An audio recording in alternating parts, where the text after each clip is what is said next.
doit rayer tous ces partis politiques de la scène politique de notre pays pour faire venir d'autres. C'est l'objectif de notre président. Non, non, monsieur. Il va. Dès le problème, le président Yahi. Oui, oui, mais c'est ça. Il ne faudrait pas qu'il y ait des anciens qui puissent mettre un bâton dans une roue pour le pouvoir en place. C'est tout. Donc, les élections que nous avons effectuées aujourd'hui, moi, personnellement, là, ce ne sont pas des élections. Personnellement, ce ne sont pas des élections que nous avons faites. Mais il faudrait que chacun de nous sache que ces élections-là, c'est pour faire partie de la LD définitivement. C'est tout ce que moi j'ai à vous dire. Ce n'est pas la LD le problème, c'est le problème. Les députés, il y a 6 députés de LD qui sont dans la mouvance. Il y a d'autres députés qui sont dans la mouvance. Donc, ce n'est pas les députés, les politiciens du parti politique des LD le problème. Eux, ils peuvent changer de bord politique à tout moment. C'est le président Yahi le problème. Eux ne veulent plus avoir le président Yahi à la tête des LD. Donc, c'est tout. On comprend la stratégie politique du président Talon. Il veut éliminer le président Yahi Boni. Il veut l'enlever du parti. C'est tout. Et ce n'est pas la peur. C'est ça, c'est ce que moi je pose comme question. Mais Yahi Boni n'était pas candidat. Je n'ai pas vu son nom sur aucune des listes. Donc, pourquoi la priorité de Talon serait... L'influence. Mais ça ne change rien. Si son objectif est Yahi Boni, il n'a qu'à aller le mettre en prison comme il a fait. Il a enfermé 52 jours, non? Rien ne s'est passé. Donc, il n'a qu'à laisser les populations qui s'identifient à ce parti-là exister. Donc, il ne peut pas, à cause d'une seule personne, il ne peut pas, à cause d'une seule personne, sacrifier tout le monde. C'est ça l'objectif. Tout ce que Yahi Boni touche là ne doit pas prospérer. Et Oba n'a pas tort. Vous voyez? Quand le régime est venu, ils ont construit l'Assemblée, ils ont dit que l'Assemblée, c'est la fortune de la corruption. On a construit l'aéroport, on dit que c'est de la mauvaise qualité. On fait si on a détruit tout. C'est que tout ce que Yahi Boni touche là ne doit pas prospérer. Vous voyez? Donc, le problème... Monsieur, qu'est-ce que nous on a à foutre en fait de la guerre entre Talon et Yahi? Voilà, j'attends ce que je dis. Mais le problème est quoi? LD appartient à qui? Moi, depuis longtemps. C'est ce qu'on dit, c'est ce que nous disons. C'est-à-dire, vous avez une question qu'on veut limiter la chose à Yahi Boni, mais en fait, Yahi, c'est vraiment. Il s'est laissé. Il aurait pu refuser quand on a enlevé ça, et qu'on a essayé de le mettre lui à sa place, il aurait pu refuser simplement. Maintenant, il veut jouer au lutteur, je ne sais pas quelle lutte il fait, mais il se fait ridiculiser. Donc, s'il vous plaît, quoi, oublions Yahi et parlons de notre pays, s'il vous plaît. Merci. Le problème est ça, parce qu'aujourd'hui, LD ne peut plus prospérer, ça est clair. C'est qu'il faut bannir ce parti-là, il faut transformer, il faut faire disparaître ce parti. Et ça, ils ont commencé. C'est comme ça qu'ils ont commencé avec les FCBE. Et à la fin, maintenant, on va trouver un père à la tête de LD. Et ça, justement, Yahi Boni a compris maintenant. Il ne s'est pas prononcé par rapport à ces élections. Donc, le problème ne se cherche pas ailleurs. Le président Talon a dit, il faut dire qu'ils finissent et lui et Yahi Boni vont se retrouver quelque part. Ils vont régler leur palabre là-bas. Mais le problème, il faut souffrir le peuple béninois. Et le système se résume entre Talon et Yahi. Entre Talon et Yahi. Il faudrait qu'on dépasse ça, on surpasse ça. Et voilà, donc c'est clair. C'est ce que je disais également. Hein.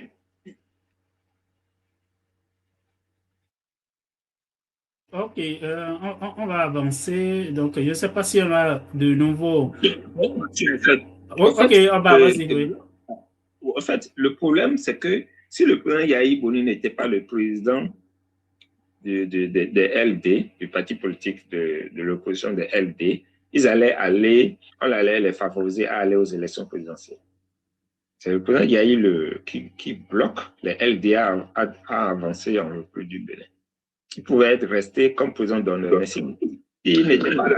Non, non. Même s'il était resté président d'honneur, on va bloquer les LD. Parce que la sortie de Yahi Boni gêne. La sortie de. Bon, en 2021, il était président d'honneur. Il a fait campagne pour le parti. On a tous vu comment sa sortie gêne. C'est un monsieur qui est populaire. C'est un monsieur qui sort là, tout le peuple sort derrière lui. Et ça crée une dichotomie entre eux.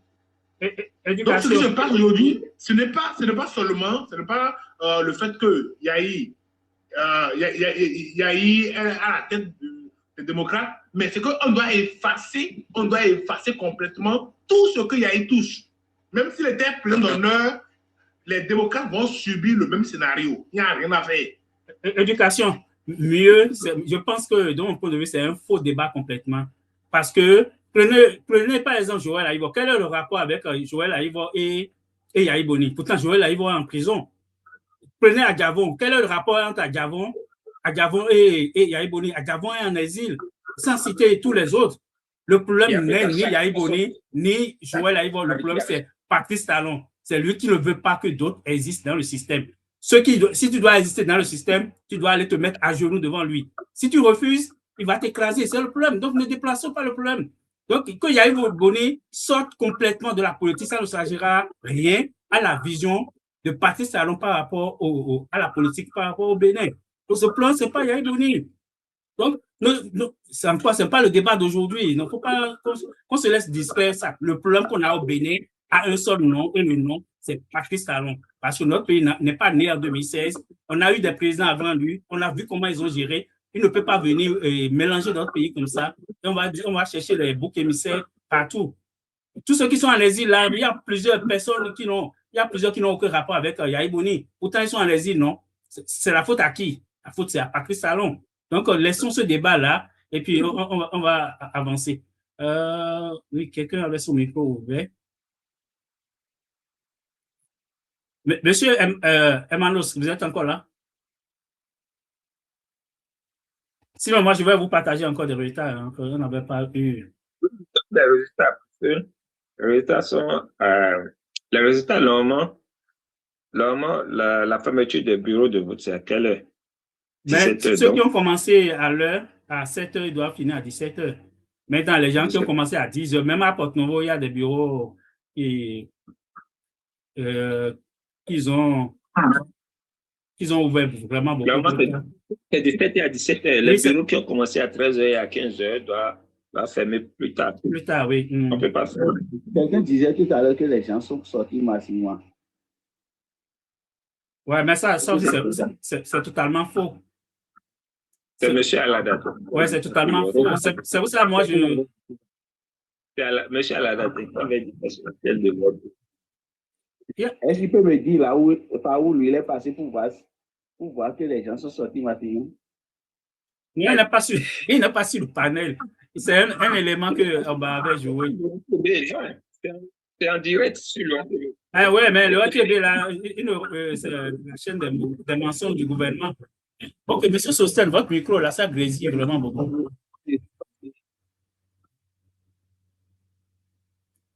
M. Sosten, j'ai fermé votre micro, vous pouvez ouvrir. Parce que ça faisait trop de bruit. Allez-y.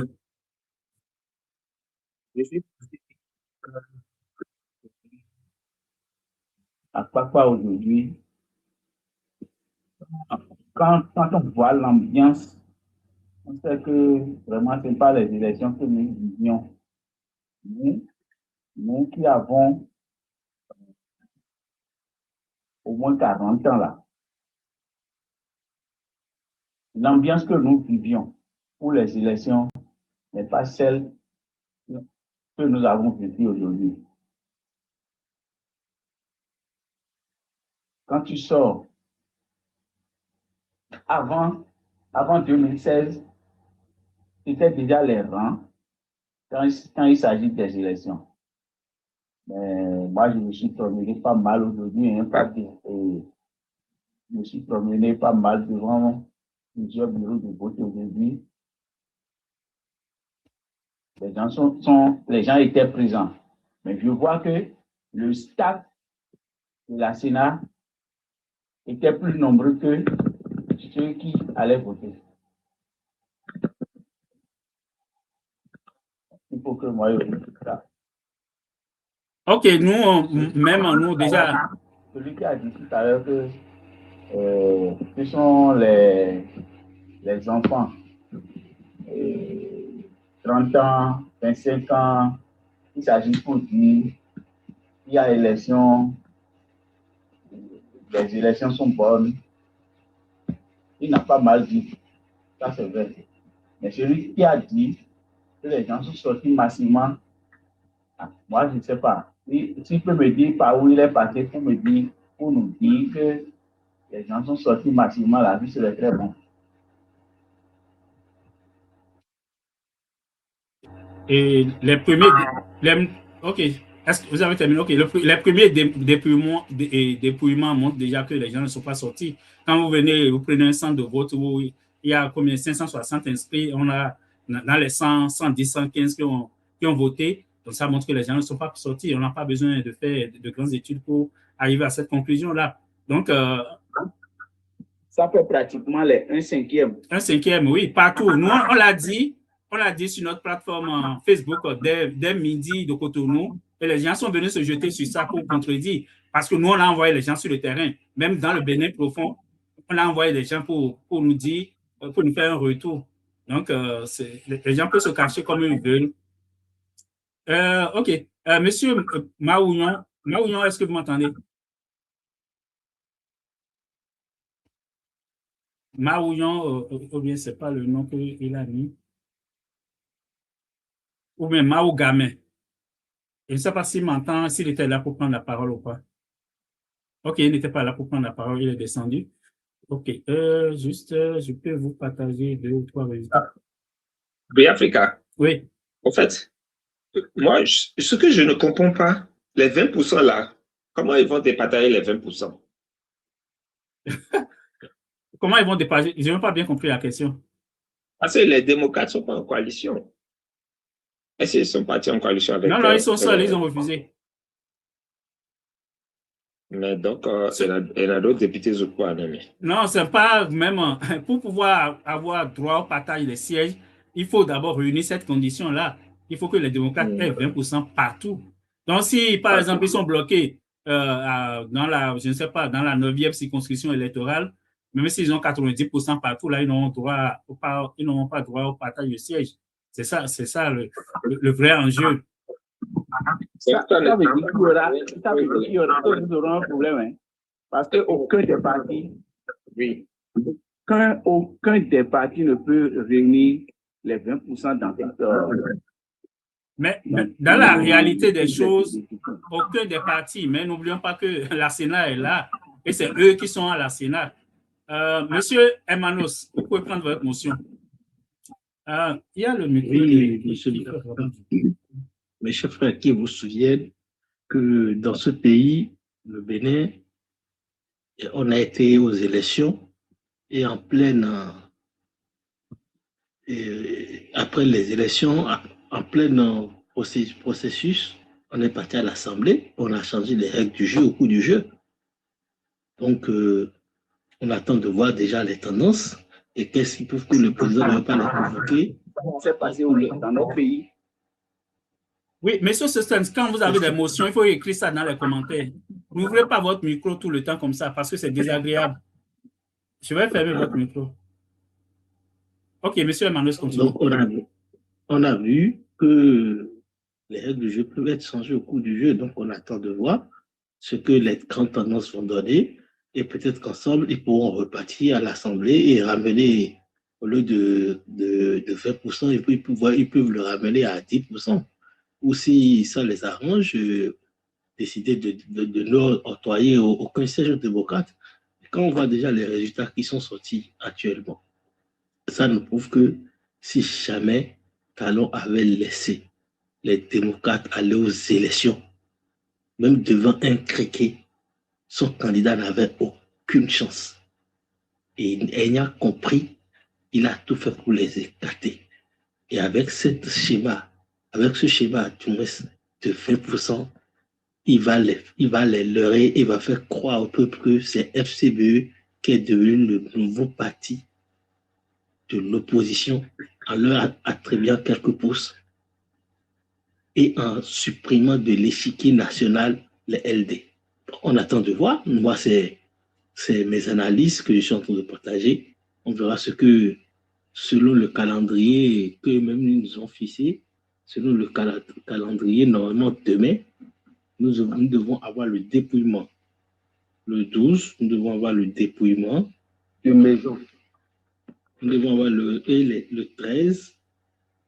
Le 12 janvier, nous devons avoir publication des résultats définitifs des membres du conseil communal, publication des résultats provisoires de l'élection des membres de l'Assemblée nationale. Donc, on attend de voir jusqu'au 12 et c'est le 13 que les résultats vont prendre fin. Donc, on attend de voir. Merci. Oui, M. Emmanuel, vous avez juste oublié de dire que en 2020, c'est parce que l'installation de maires échappait à la mouvance présidentielle ils sont retournés à l'Assemblée nationale pour changer la loi. Donc, c'est quand eux, leur intérêt est vraiment en jeu qui peuvent changer la loi. Maintenant, s'ils ont la possibilité de manipuler le vote sans aller à l'Assemblée nationale, ils le feront. Donc, ça ne changera pas grand-chose à la réalité. Donc, est-ce qu'aujourd'hui, il peut reculer pour dire du fait qu'aucun parti n'a les 20% dans toutes les circonscriptions électorales, on va changer les lois pour amener à 15% ou à 10%? Moi, je ne pense pas. Ce qui peut se passer, ils vont déclarer que les élections sont infructueuses, d'accord? Et comme ça, la Cour constitutionnelle, ils vont saisir la Cour. La Cour va dire non, dans ces conditions, on laisse tous ceux qui sont là faire 2 ans ou 3 ans en plus. Et ça permet à Patrice Talon de faire 2 ans ou 3 ans en plus là où il est. Faut pas oublier ça. Ça, c'est ce qui peut se passer là où on est aujourd'hui. Donc, ça, c'est l'autre solution. Ils peuvent arranger les angles pour dire que aussi bien les démocrates ont 20%, mais les partis de la mouvance aussi ont 20% partout. Mais ils vont donner 3 ou 4 sièges aux démocrates et ils vont donner des sièges au FCBE où on a constaté dès les premiers résultats que ce parti-là n'a rien, nulle part au Bénin. Ils n'ont pas eu dépassé même 5 dans aucun bureau de vote. En tout cas, selon les résultats que moi j'ai eus, la même chose pour Moël Bénin. Et on peut voir dans les prochains jours que ce parti ou les résultats qui sont sortis des urnes montrent qu'ils n'ont rien, ils n'ont pas de militants au Bénin.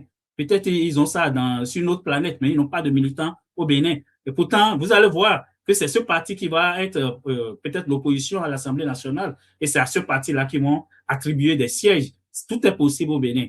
Mais le pire qui peut arriver, c'est de dire que les élections sont infructueuses et ils vont demander à tous ceux qui sont là, députés, mais de rester 2 ans ou 3 ans encore. C'est le pire qui peut arriver. C'est ce qui nous attend dans les prochains jours. Vous allez voir.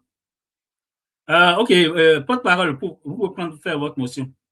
L'Afrique, les LD vont avoir 30 députés à l'Assemblée. Mais il faut il faut franchir la barre des 20% d'abord. Oui, ça va aller. OK. Après 20% que l'on est dominé, on doit dominer. L'on millénaire, on prend une était au Togan Kodon, il est éclaté dans Jalé Waye, et Cambiero, au Togan, bon, on est Djebo, et même si Clébo Maga, mon 20%, on est à l'Onémina. Et on est bien africain, et donc, que nous avons Djemo, au coup constitutionnel dans le tranché. Donc, bien africain, vraiment, tu es dans le secret des dieux. Nous, il y a des nous, mon coton de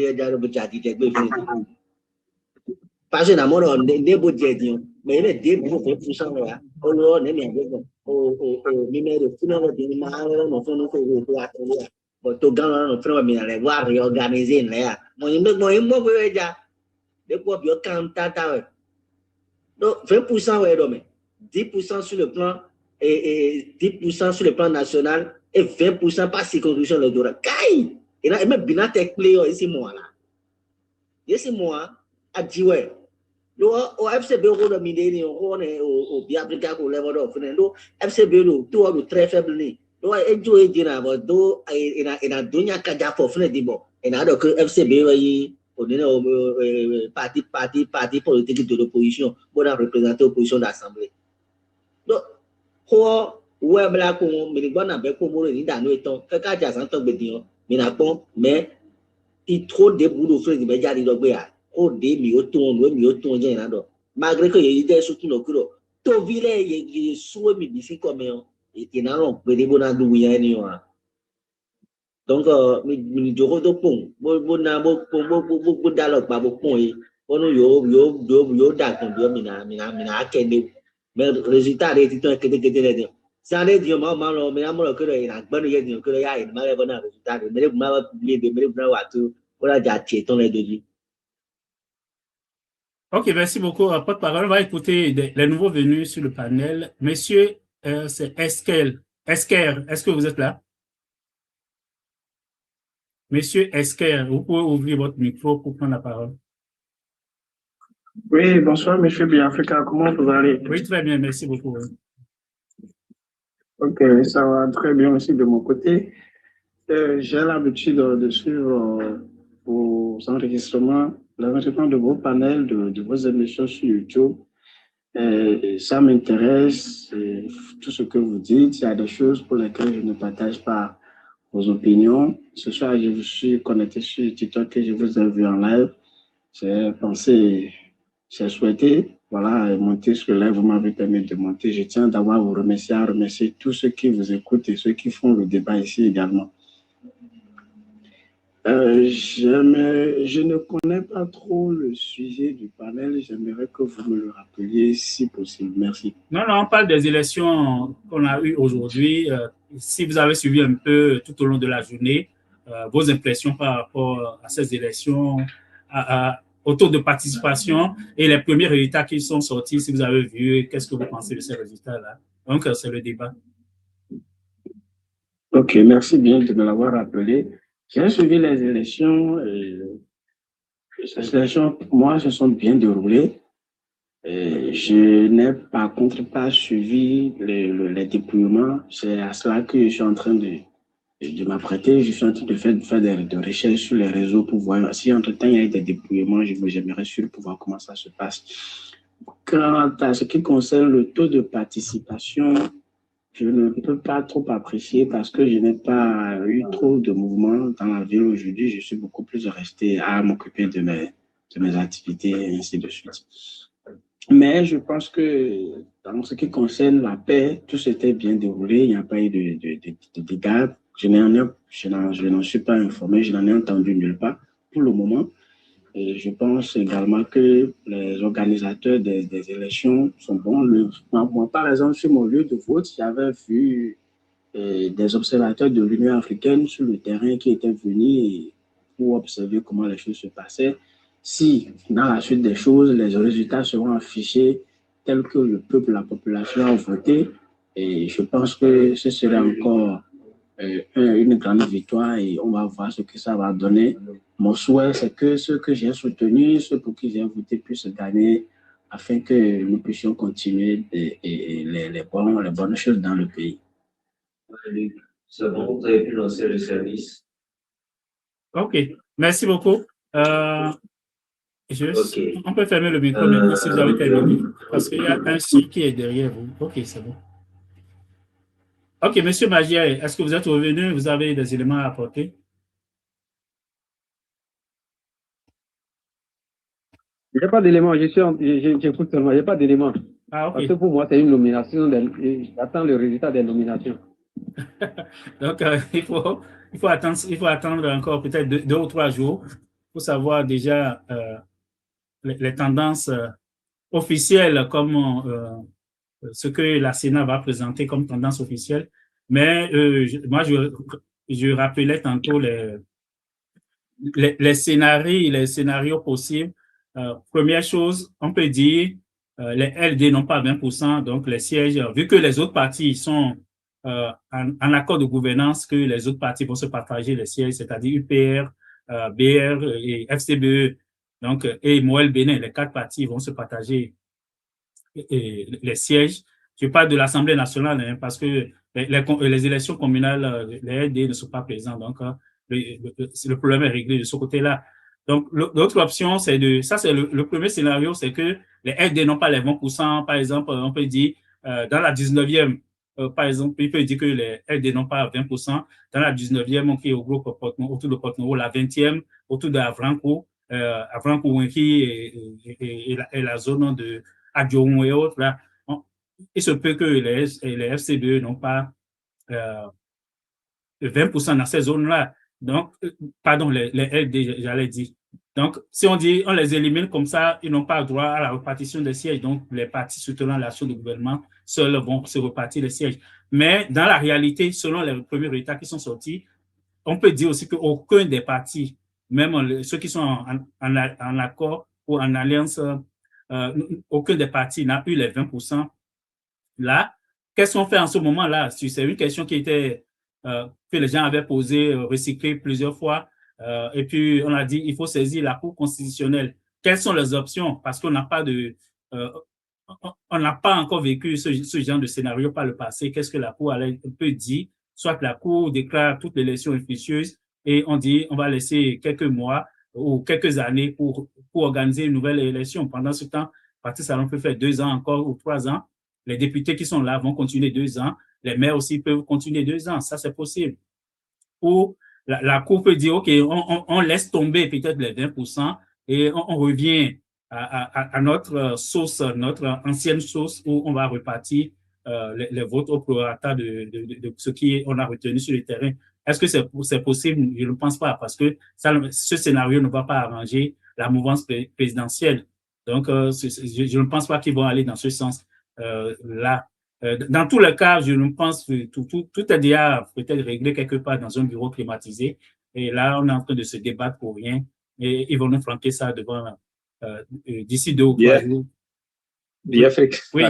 Attends, écoutons et puis on va analyser ça ensemble, comprendre que tout est déjà tout a été planifié déjà. Écoutez.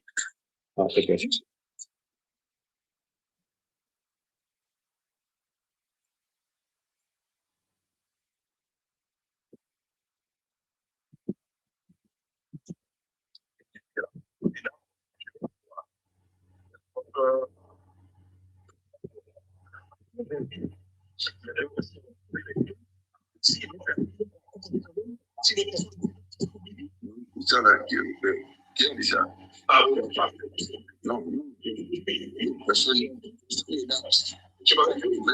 Vous avez entendu ce qu'il a dit? Vous dites que moi, je dis ce qu'il a dit.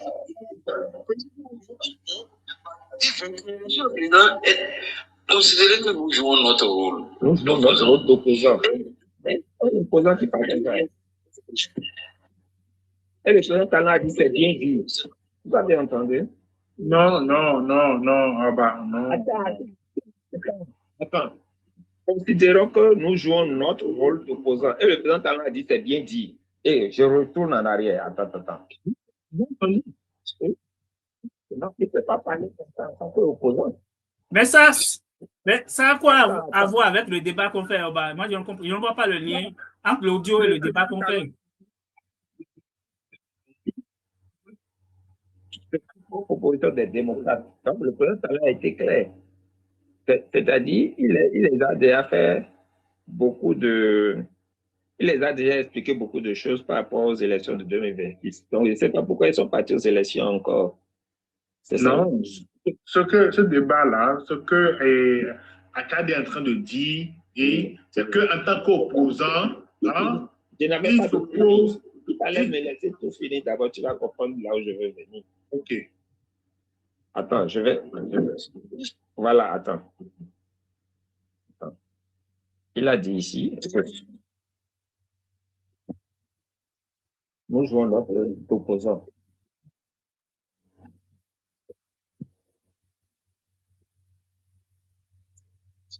Écoutez.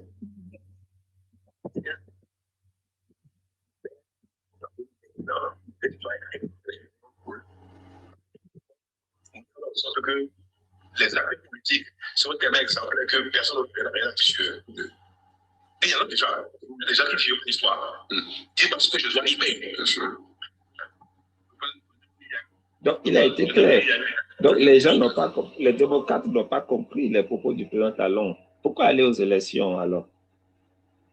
Le président Talon a été très clair. Là, je ne vois pas toujours le rapport. Qu'est-ce que le président Talon a dit là, M. Oba?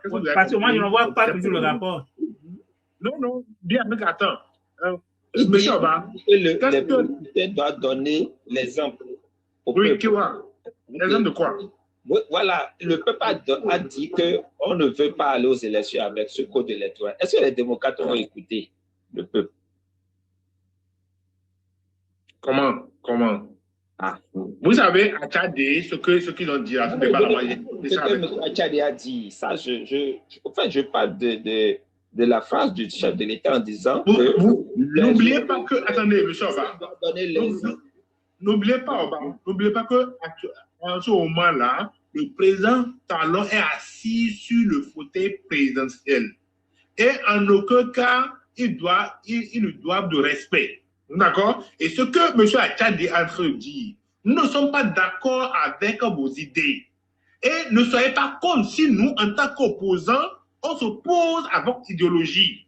Nous, en tant qu'opposants, nous ne sommes pas tenus d'être sur la même ligne que vous. C'est ce qu'il est en train de dire.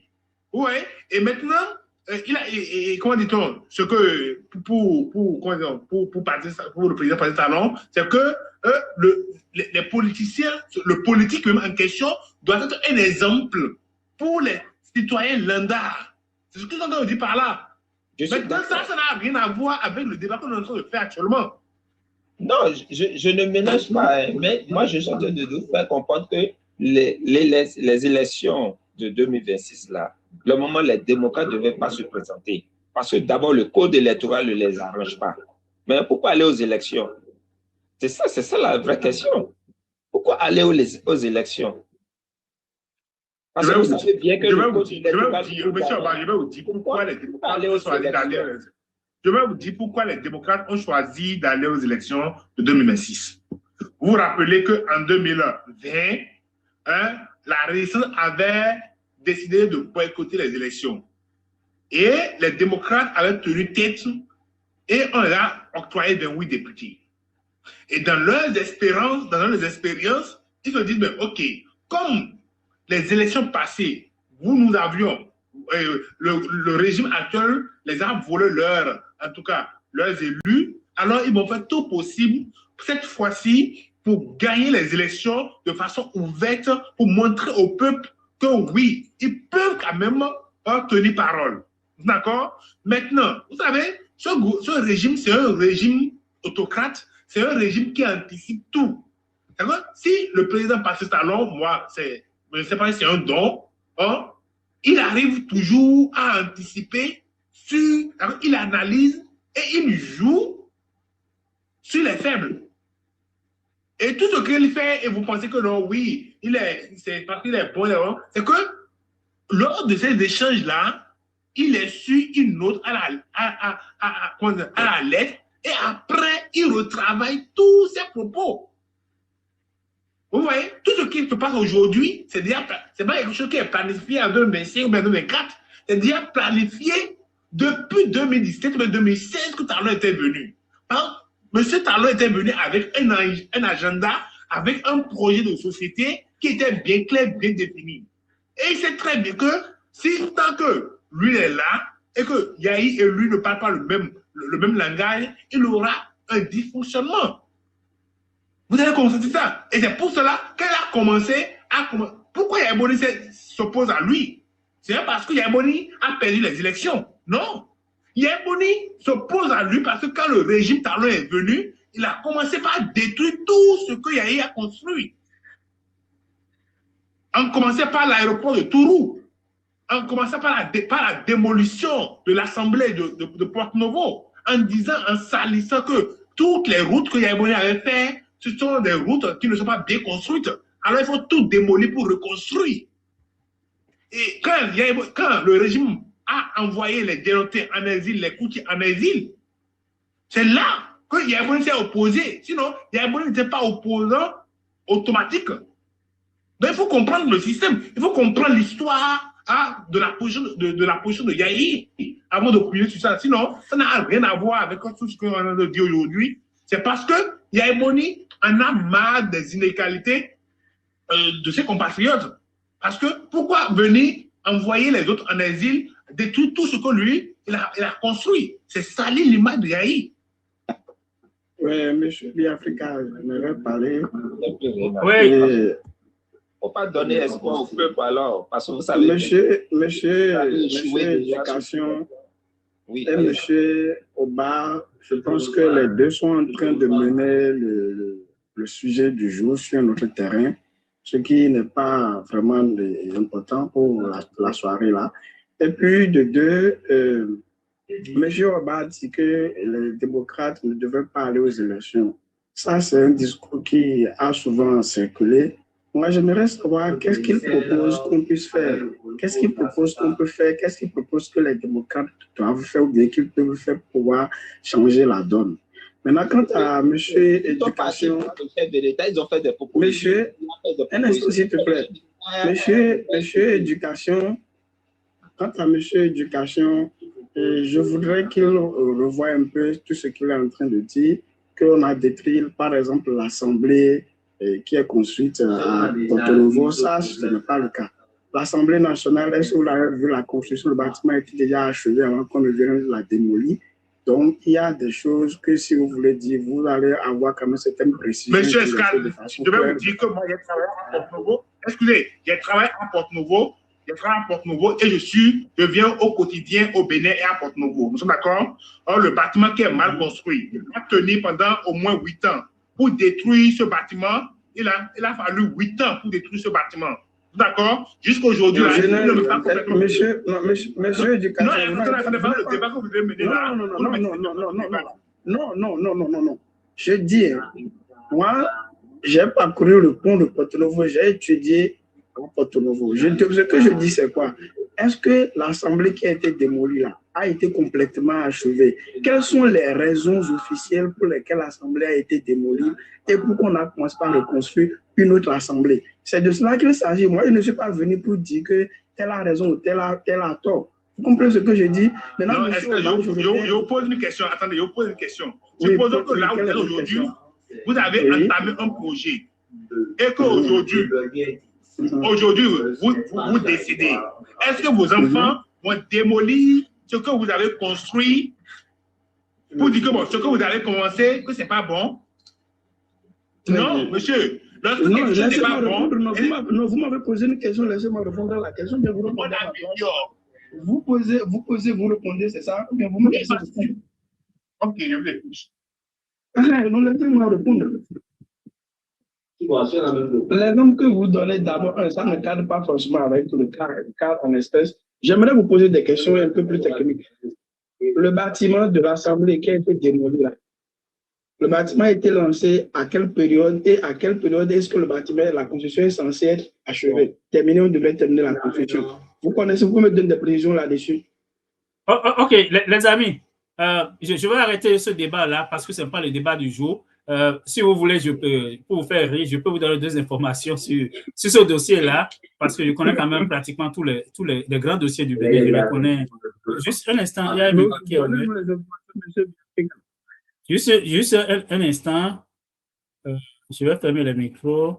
Ce n'est pas le débat du jour. Première chose, il y a eu un débat à l'Assemblée nationale sur le siège de l'Assemblée nationale qui a été construit à l'entrée ou à la descente du pont de Porto-Novo. Et ce débat, la conclusion, les experts qui étaient venus faire ce débat-là, la conclusion, c'est que le bâtiment n'avait aucun problème. Donc, la conclusion, c'était le bâtiment n'avait aucun problème. Ça, c'est la version officielle. Donc, le régime a choisi de détruire, c'est leur problème. Ils ont choisi de détruire, mais c'est leur choix. Mais le bâtiment, de façon technique, le bâtiment n'avait aucun problème structurel.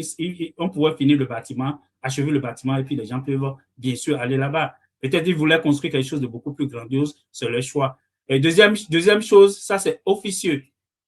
Ça, c'est officieux. Ça, c'est juste pour faire rire. Quand ils sont venus et le problème du siège de l'Assemblée nationale s'est posé, et l'ancien siège qui a été détruit, et on a posé le problème à Olivier Bocor, malheureusement, qui est en prison aujourd'hui. Qu'est-ce qu'il a dit?